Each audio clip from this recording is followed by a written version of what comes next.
In the name of Allah, the most beneficent, the most merciful. If we compare Europe to the United States, especially the treatment of Muslim minorities in Europe versus the United States, what we'll see is that European Muslims have it much worse than American Muslims across the board. There's far more discrimination, there's far more tolerance for discrimination in Europe than in the United States, and for that we're blessed. There's still room for improvement, and as a Muslim community, of course, we have to work together and with our partners and outside our faith to continue to improve our standing.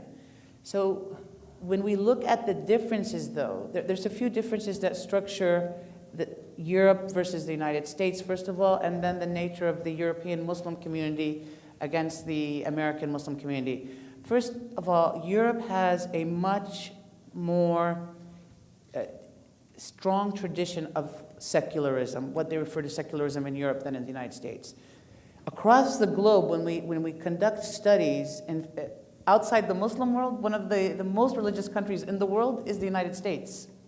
Over 90% of the population of Americans, about 80 to 90% of the American population believe in the existence of God.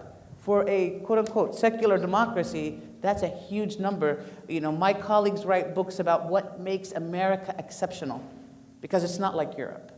So the tradition of multicultural respect for faiths in this country is tremendous, and Muslims have benefited from this. And oftentimes in the 80s and 90s, you heard Muslims who immigrated from the Muslim world will say, at least in this country we could practice our faith, because even in the Muslim countries they were being denied that opportunity to practice their faith. Now, so that's the two kind of structural differences. Now within if we look at the communities are also different.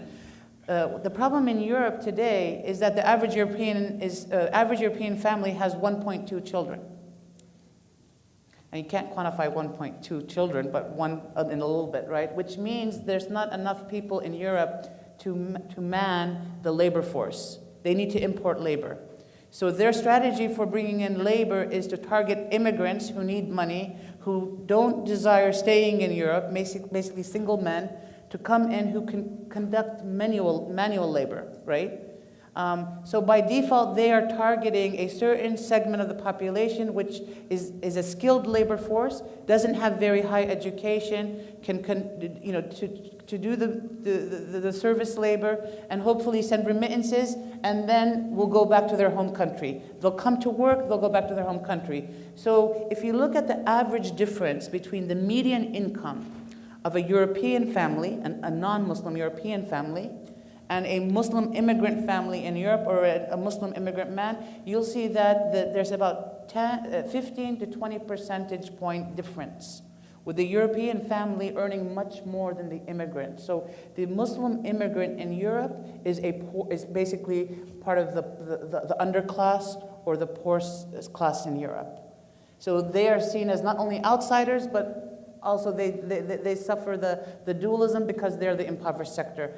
Really quickly, in the Muslim community in America, on all socioeconomic measures, the average Muslim in the United States is doing better than the average American. The average Muslim is better educated, the average Muslim is earning more money, the average Muslim is living in a bigger house than your mainstream population. So these are different communities. You have the brain drain from the Muslim world, your doctors, your lawyers, your engineers, your professionals, and they're coming to the United States and they are succeeding.